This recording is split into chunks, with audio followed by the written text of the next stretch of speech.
মাত্র ১৬ বলে অর্ধশত রান, দিল্লিতে ব্যাট হাতে ঝড় তুলছেন ট্রাভিস হেড।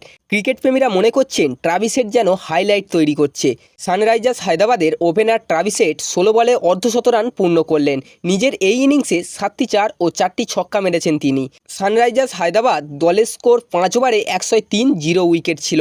পাওয়ার প্লেতে অর্থাৎ ৬ ওভারে ১২৫ রান, 0 উইকেট রান তুলল সানরাইজার্স হায়দ্রাবাদ।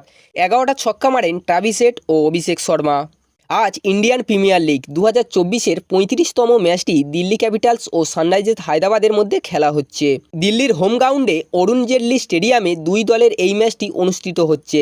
এই ম্যাচে ব্যাট হাতে আরও একবার ঝড় তুলছেন ট্রাভিস হেড। মাত্র ১৬ বলে অর্ধশত রান পূর্ণ করেন ট্রাভিস হেড। মাত্র ৫ ওভারে সানরাইজার্স হায়দ্রাবাদ ১০০ রান পূর্ণ করে। এই ম্যাচে টসে জিতে প্রথমে বোলিং করার সিদ্ধান্ত নিয়েছেন দিল্লি ক্যাপিটালসের অধিনায়ক ঋষভ পান্থ। টসে হেরে প্রথমে ব্যাট করতে আসে সানরাইজার্স হায়দ্রাবাদের দলের ওপেনার ট্রাভিস হেড।